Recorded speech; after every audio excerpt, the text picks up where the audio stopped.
और तेल अवीव पर फिर से अटैक हुआ। सीज फायर के बाद भी यहां पर अटैक हुआ है। ग्राउंड जीरो पर जी न्यूज के संवाददाता वहां पर मौजूद है। तेल अवीव पर ताबड़तोड़ अटैक हुआ है। तेल अवीव पर मिसाइलें दागी गई है। एक तरफ सीज फायर की बात की जा रही है, दूसरी तरफ से ये बड़ी खबर आ रही है तेल अवीव पर यानी कि इजराइल पर ईरान की तरफ से अटैक किया गया। थोड़ी देर पहले हमारे संवाददाता ने बताया था कि वहां पर सायरन का अलर्ट आया था।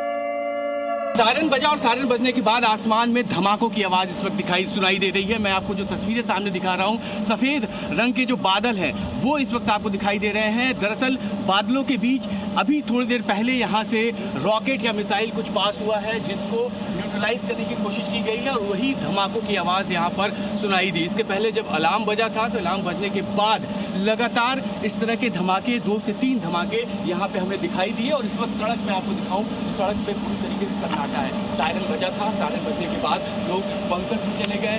हम जी न्यूज इस वक्त उस सड़क पे है, उस जगह पे है जहाँ पे धमाके की लगातार आवाज़ आ रही है। और मैं एक बार फिर से दिखाने की कोशिश करता हूँ। आप देखिए मेरे पीछे लगातार जहाँ तक आपकी नज़र जाएगी, दूर तक नज़र जाएगी, कोई भी आपको यहाँ पे सड़क पर नहीं दिखाई देगा। सिर्फ हम यहाँ पर मौजूद हैं, जी न्यूज़ यहाँ पर मौजूद है, वो आपको दिखाने के लिए, यहाँ के हर एक तस्वीर को बताने के लिए, समझाने के लिए कि यहाँ पर इतने दहशत का माहौल है, किस तरीके से लोग यहाँ पर अलर्ट के तौर पर रह रहे हैं। और जैसे ही सायरन बज रहा है लोग सेफ हाउसेस की ओर रवाना हो जा रहे हैं। और एक बड़ी खबर है, तेल अवीव पर फिर से अटैक हुआ है। सीज फायर के बाद भी वहां पर अटैक किया गया है। तेल अवीव पर ताबड़तोड़ अटैक की खबर है। तेल अवीव पर मिसाइल दागी गई है, इस वक्त की बड़ी खबर आ रही है। तो इजराइल की राजधानी तेल अवीव पर फिर से अटैक किया गया है। ईरान की ओर से सायरन बज रहे हैं, आकाश में धमाकों की गूंज सुनाई पड़ रही है। इस वक्त की बड़ी खबर आ रही है। तो सीज फायर का जो दावा था उसके बाद ईरान और इजराइल दोनों के बड़े शहरों में हमले जारी हैं। बहुत ही तेज धमाके की आवाज वहां पर सुनी। तमाम जो लोग थे वो बंकर में चले गए थे क्योंकि वहां पर सायरन का अलर्ट आ चुका था। यानी सीज फायर का जो दावा अमेरिका की तरफ से किया जा रहा है वो उस दावे को परखने के लिए अभी 24 घंटे का वेट करना पड़ेगा, क्योंकि अगर ऐसे ही हमले जारी रहे तो ये सीज फायर नहीं होगा।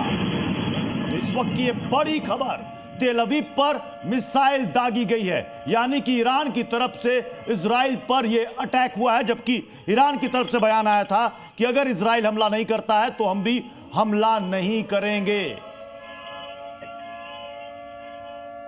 ईरान के विदेश मंत्री का बड़ा बयान सामने आया है, इजराइल रोके हमला तब हम रुकेंगे, हमले जारी रखने का इरादा हमारा नहीं है, लेकिन इसके लिए शुरुआत इजराइल को करनी पड़ेगी। यानी कि ईरान के विदेश मंत्री ने बयान उस वक्त दिया जब डोनाल्ड ट्रंप ये कह रहे थे, बधाइयां दे रहे थे, शुभकामनाएं दे रहे थे कि सीज फायर हो गया।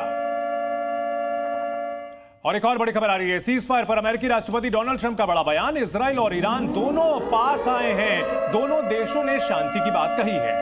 यह अमेरिकी प्रेसिडेंट का दावा है कि दोनों देश पास आ गए हैं, दोनों में सहमति बन गई है, लेकिन अभी तक दोनों देशों की तरफ से आधिकारिक सीज फायर का ऐलान नहीं किया गया है। और जैसा कि हमारे सहयोगी तेल अवीव से बता रहे हैं कि वहां पर 10 सेकंड पहले एक अलर्ट आया है वहां पर कि सायरन कभी भी बज सकता है, और जो लोग थे वो नीचे बंकर में चले गए हैं, क्योंकि हो सकता है कि ईरान की तरफ से कोई मिसाइल यहां पर आकर गिरे। और जैसा कि ईरान की तरफ से कहा गया कि अगर हम पर हमला नहीं होता है, यानी कि इजराइल अगर कोई हम पर टारगेट नहीं करता है, तब जाकर हम हमले रोकेंगे।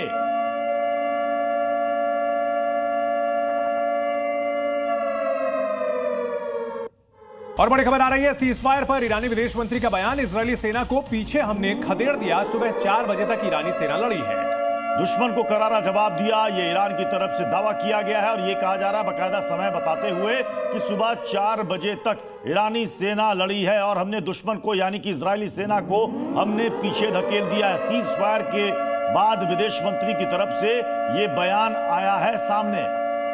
तो अमेरिकी राष्ट्रपति ट्रंप भले ही ऐलान कर चुके हैं कि सीज फायर हो चुका है, लेकिन इजराइल और ईरान की ओर से न सिर्फ हमले जारी हैं बल्कि एक दूसरे के खिलाफ आक्रामक बयानबाजी भी चल रही है।